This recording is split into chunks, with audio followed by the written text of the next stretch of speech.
Olá pessoal, começando aqui então a aula sobre concepções de justiça, né? Conceito de justiça, divergências sobre o conceito de justiça para o SEI-ENAM, né? Ou seja, voltado para o Exame Nacional da Magistratura, né? Exame que trouxe um edital até que carregado sobre formação humanística, né?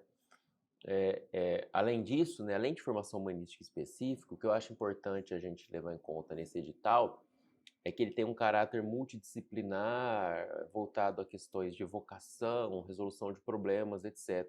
Né? E o instrumental da formação humanística sempre pode contribuir muito para isso. E dentro do contexto da formação humanística, eu acho que a filosofia do direito ganha um peso especial porque tem uma complexidade maior, considerando outras matérias. Então, se a gente pegar, por exemplo, o edital de sociologia, né, vocês vão notar que tem muitos temas ali que estão muito ligados ao direito processual civil, questões de mediação, etc. Na psicologia também tem um pouco disso. Questão de direito digital tem muita coisa ali que resvala no direito penal, ou seja, tem muitas matérias ali que vocês com conhecimentos de outras disciplinas conseguem resolver os problemas que forem colocados. Filosofia do direito eu acho que já é um pouco diferente, um pouco de sociologia sim, um pouco de teoria do direito assim.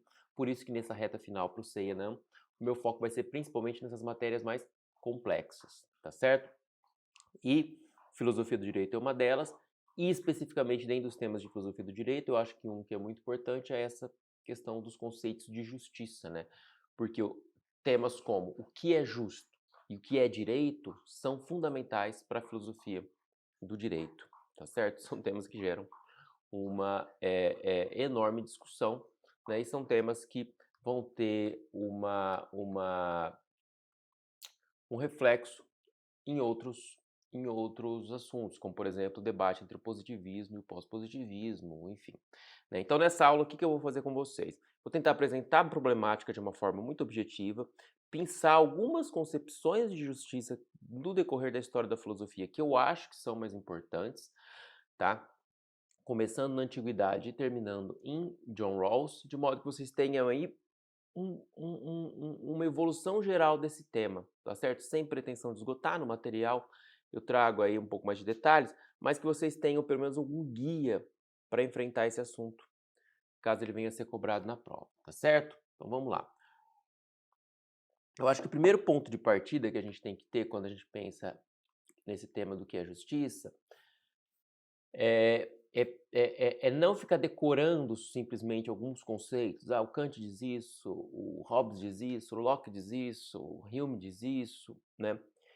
Mas sim entender que uma concepção de justiça ela está historicamente situada, né, no contexto de um certo povo, em um dado momento cultural, histórico específico, e isso vai gerar mudanças muito expressivas no contexto de justiça, tá? Então a gente tem que tomar muito cuidado, porque quando um autor, né, do século V antes de Cristo na Grécia está falando de justiça, evidentemente são conceitos muito diferentes dos nossos, porque são sociedades muito diferentes. O jeito de usar palavras são outros, etc. Né? O que a gente faz muitas vezes no trabalho da história das ideias políticas é tentar capturar como certas concepções ali foram sobrevivendo no decorrer do tempo e como elas podem nos ajudar a iluminar as nossas próprias concepções, tá certo? Mas a gente tem sempre que ter em mente que são concepções historicamente situadas e, dessa forma, em regra, relativas. É claro que você tem concepções de justiça que se postulam absolutas, ou seja, que vão ser válidas para qualquer momento histórico, né? Então, no direito natural, a gente vê um pouco isso. No entanto, de forma mais contemporânea, admite-se que a concepção de justiça ela depende de ao menos três fatores, né? Tempo e espaço, fator social, é, isso, é tempo, espaço e o fator social, ou seja, vai ter uma divergência conforme o contexto e conforme o grupo que maneja esse conceito de justiça, né? Então, se a gente pegar na história da filosofia, você vai ver que o protestantismo vai lidar com uma concepção de justiça de um jeito que é diferente do catolicismo ali dos italianos e por aí vai, tá? Então, existe um certo relativismo, né? Isso gera um certo que o professor Dmitry de Moles chama de um paradoxo da justiça, né? Porque você vai ter uma ideia de um justo absoluto que vai se impor para o legislador, para o juiz de uma forma absoluta, né? Então, por exemplo, a ideia de faça o justo e evite o injusto, né? Ou a justiça é a virtude de dar a cada um o que é seu, ou a justiça demanda que todos sejam tratados igualmente, né? São formas de justiça que buscam se impor de forma não relativa. No entanto, se a gente vai decompor esses elementos, a gente vai perceber o quê? Que eles trazem sim alguns elementos relativos. Quando a gente pensa, por exemplo, faça o justo e evite o injusto. O que é esse justo? Né? Se a justiça é a arte de dar a cada um o que é seu, o que a gente vai dar? Que bens a gente vai distribuir? A gente vai distribuir o que? Honras, bens materiais, dinheiro, oportunidades, liberdade. Cada uma dessas escolhas vai implicar uma certa tradição, uma certa tradição no conceito de justiça. Tá? A cada um o que é seu. Quem é o cada um? A gente vai distribuir isso só para a elite? Né? Então, se a gente pegar na Grécia, você vai ter isso. Você vai ter uma distribuição dos bens para uma certa elite. Né? Então, as mulheres, os escravizados, os estrangeiros estavam fora da polis grega. Né? Ou a gente vai pensar numa concepção igualitária, no qual você vai incluir esses grupos e vai estar aberto a novas inclusões. Né? Ou seja, o que eu quero pontuar aqui é que a gente tem que sempre tomar cuidado com essas fórmulas fechadas de justiça, lembrando sempre que elas estão abertas a esse relativismo. É claro que esse relativismo ele não pode ser pura e simplesmente um freestyle, né? Faz o que quiser. Não é bem essa a ideia. A ideia é simplesmente mostrar que existe uma fórmula que está aberta ao certo contexto histórico e, essa fórmula ela vai sendo ressignificada conforme os anos vão passando, né? Inclusive para se tornar mais aberta, mais inclusiva, incluir mais grupos, distribuir mais bens, né? E tudo mais. Então, quando a gente pensa em gerações de direitos, por exemplo, a gente está tendo aí modificações nas concepções de justiça, porque a gente está incluindo mais pessoas, incluindo mais bens a serem distribuídos, né? Se nós pensarmos, por exemplo, eu acho um pouco exagero às vezes essa questão das gerações, mas a gente inclui aí, por exemplo, o direito à internet como um direito fundamental. O que você está dizendo? Você está dizendo que tem mais um bem a ser incluído numa certa concepção do que é justo, tá? Então, esse é o primeiro ponto que eu gostaria de marcar com vocês nesses primeiros minutos de aula, tá? Tenham isso muito em mente quando vocês forem enfrentar, então, os próximos assuntos, tá? Bom, vamos lá. Vamos começar com a justiça platônica. No material eu trago também uma breve incursão sobre a justiça pré-socrática, mas acho que Platão é um filósofo que vai ter uma importância expressiva na história das ideias sobre justiça, então é bom a gente se debruçar sobre ele um pouco mais. Bom, Platão, ele foi um filósofo, talvez o filósofo mais importante da história da filosofia ocidental, né? Ele trabalhou não só a questão da justiça, mas uma série de outros temas, né? Foi discípulo de Sócrates ali, né? O grande filósofo grego, né? E o nosso foco vai estar na obra A República, tá? Que ele apresenta a sua concepção de justiça através de diálogos, né? Uma obra interessante de ler porque ela é dinâmica, né? São diálogos ali, pessoas debatendo sobre justiça, né? Fica aí uma sugestão interessante para vocês lerem depois da aprovação do concurso, né? Vamos lá. Nessa obra, né, assim como em outras, o Platão ele vai inicialmente tentar desconstruir teorias rivais sobre justiça, né? Então, no diálogo você tem ali algumas pessoas que apresentam concepções de justiça, inclusive algumas concepções de justiça muito, muito cínicas, né? Do tipo, a justiça é simplesmente a lei do mais forte. E aí o personagem principal da obra, que é o Sócrates, né, vai desconstruindo essas concepções até chegar na própria noção de justiça platônica, ou seja, até chegar em Platão, pela boca do personagem Sócrates, desenvolvendo a sua concepção de justiça, né. E a sua concepção de justiça aqui é uma concepção de justiça baseada na ideia de harmonia, tá certo? Vamos dar uma olhada aqui no slide. Deixa eu só mudar aqui. Vamos lá. Então, vamos lá. Aqui, né, eu coloquei aqui uma representação de Platão numa pintura clássica por Rafael, né, dos filósofos. E o Platão, é interessante, vocês vão ver no quadro, ele está apontando para cima. Por quê? Platão está relacionado ao mundo das ideias, ao mundo das formas, etc. Então ele era visto como alguém menos mundano, né? Então, o que ele diz sobre o justo? É o justo como harmonia, né? Para o autor, a justiça, a noção de justiça, ela vai se apresentar primeiro como uma cidade pode ser justa, né? E uma cidade, ela só é justa quando tiver uma divisão harmônica entre as funções de cada uma das classes da cidade. Então, os filósofos, né, devem ser os reis, os guerreiros devem proteger a cidade e os produtores devem garantir a subsistência. Com a harmonia dessas partes, né, ou seja, com cada classe de cidadão cumprindo seu papel conforme a sua natureza, a cidade será justa, né?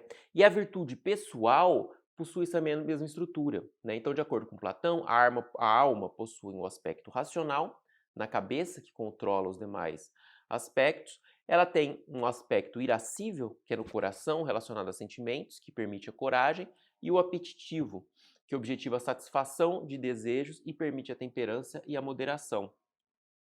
A harmonia vai surgir quando? Quando essa parte racional governa a irascível e ambos submetem a parte apetitiva, né? Então a gente tem aí uma simetria, né, entre aquela divisão harmônica da cidade e no corpo, né? Ou seja, a palavra-chave aqui para a justiça platônica é o quê? É a harmonia. Então, nas 4 virtudes, né, a temperança, a coragem, a sabedoria, a justiça é aquela que governa as demais, tá certo? Então, ou seja, a justiça quer que o homem regule os seus verdadeiros negócios domésticos, que assuma o controle de si próprio, que ponha ordem em si, que ganhe sua própria amizade, que estabeleça o quê? O acordo perfeito entre os 3 elementos da sua alma. Ou seja, uma ideia de um justo como uma harmonia, né? E esse justo, né, ele pode ser definido como uma frase que diz fazer cada um o seu, né? Então, é importante tanto isso na alma quanto na cidade. A principal garantia desse modelo não é propriamente a lei, né? O que vai garantir que esse modelo funcione não é propriamente a lei, mas sim uma educação estatal, né, que vai ser voltada a que cada um exerça a sua própria função no corpo político, tá? E aí o Platão ele apresenta lá, não vamos entrar nisso, mas ele apresenta toda uma teoria, inclusive baseada em algumas fake news, vamos dizer assim, para que cada um do povo, cada um do corpo político assuma a sua própria função, tá certo? Mas em Platão, justo como harmonia, tá certo? Bem esquemático, gente, é muito mais complicado que isso, mas para fins de prova, eu acho que isso é suficiente.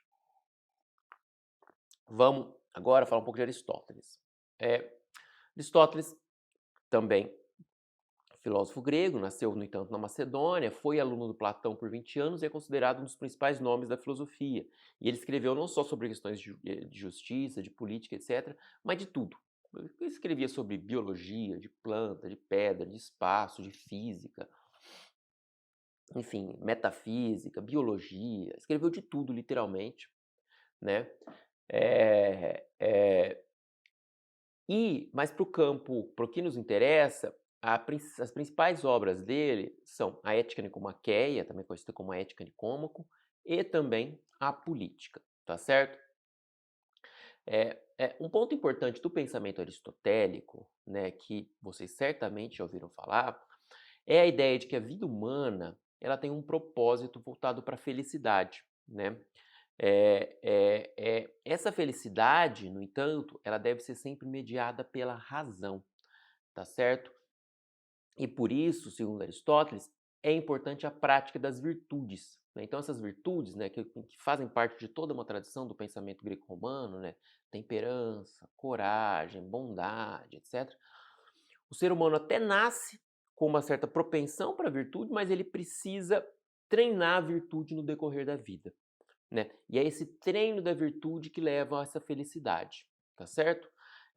Porque o Aristóteles tinha uma visão da vida humana como voltada para essa vida social. Ou seja, a felicidade, o ser humano, ele só se realiza numa vida social na polis, na cidade, ali no meio político, né?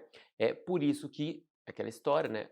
Para o Aristóteles, o ser humano é um animal político, um zoon politikon, uma pessoa, um ser que só se realiza socialmente, tá certo?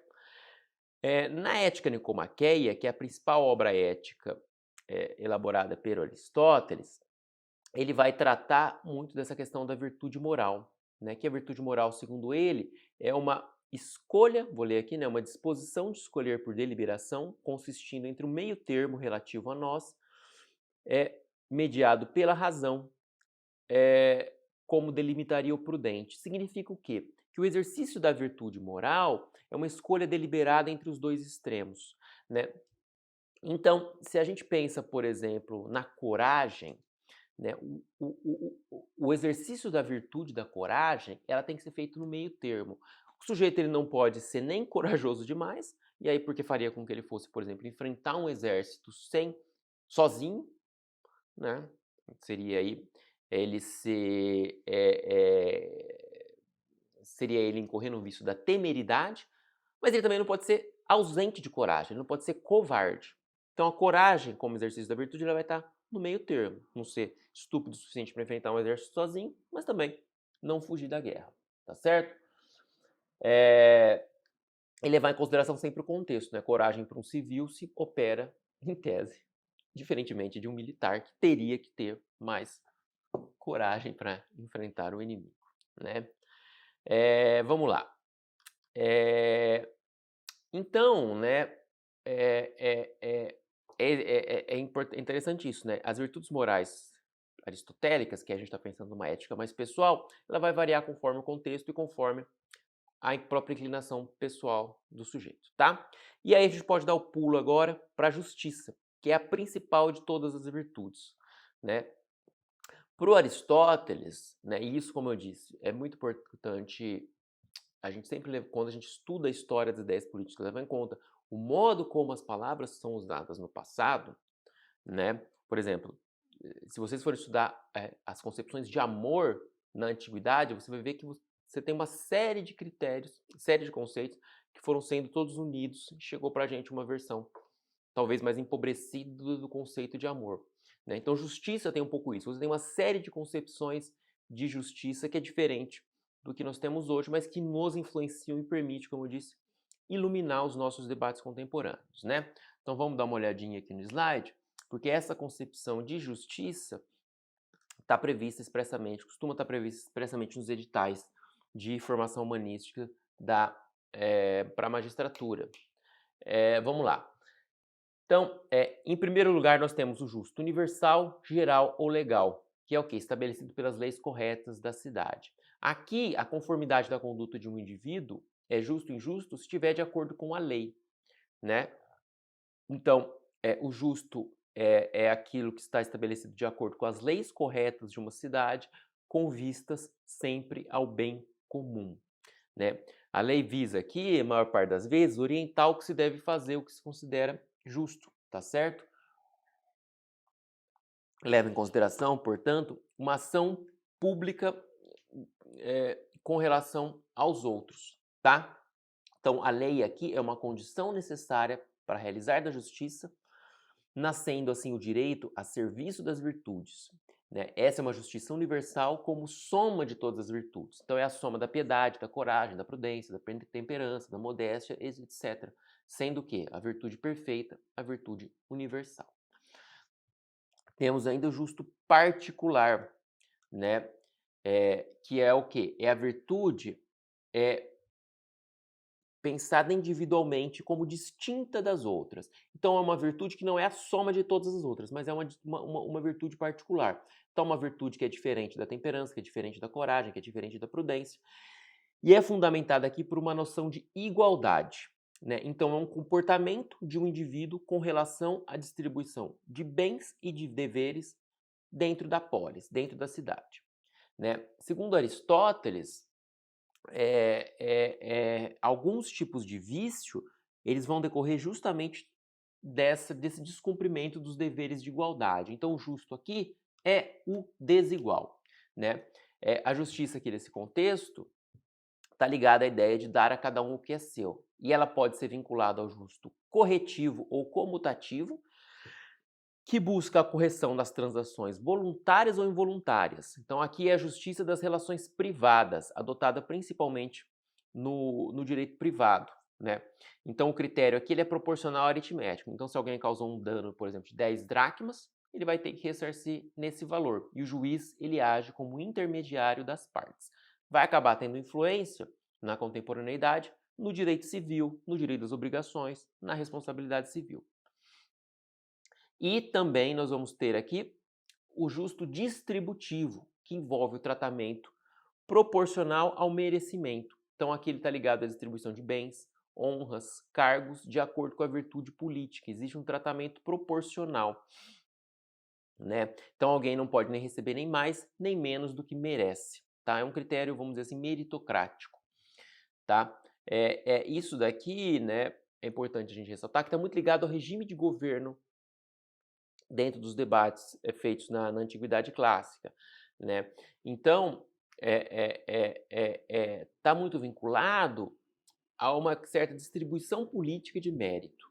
É diferente do conceito de justiça distributiva que a gente vai ver, por exemplo, em John Rawls, que é a distribuição de bens mesmo, tá?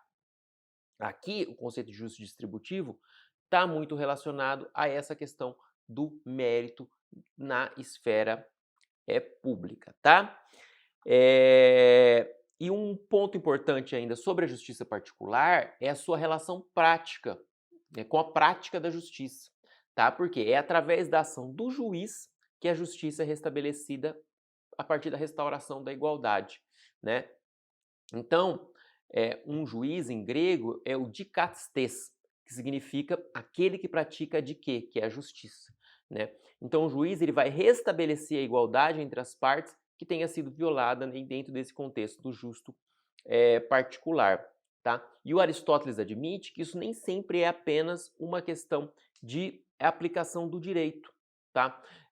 De modo que no momento do julgamento entra em jogo também a chamada equidade, que permite uma correção e adaptação do direito, né, adaptando ele para o caso concreto. Uma certa intuição, né, que vai se manter até a contemporaneidade, ou seja, que em muitos casos o juiz vai ter que fazer uma adaptação do direito ao caso concreto. As formas de se fazer isso racionalmente vão sendo elaboradas no decorrer dos anos, no decorrer dos séculos, melhor dizendo, mas você já tem aí uma noção de equidade presente em Aristóteles, né? A figura que ele usa é a famosa, já foi cobrada em concurso, uma famosa régua de Lesbos, que seria uma régua de um metal mole que se adapta para fazer a medida, se adapta às regiões rochosas da ilha de Lesbos, né? Então, seria mais ou menos essa mesma metáfora, você ter um critério que se adapte às contingências do mundo real, tá certo? Então é isso, gente. No material isso está um pouco mais aprofundado, mas é importante vocês terem, principalmente Aristóteles, isso está previsto expressamente no edital, e tentar também manter mais ou menos como eu trouxe, as vinculações disso com a prática do direito contemporâneo, né? Como eu disse, são conceitos distintos, muito próprios da antiguidade clássica, mas que podem ser úteis sim para a contemporaneidade, por isso que estão sendo cobrados no edital de formação humanística e podem ser utilizados aí em casos concretos, tá certo? Então é isso. Próximo bloco a gente já começa aqui a abordar a modernidade. A gente já volta.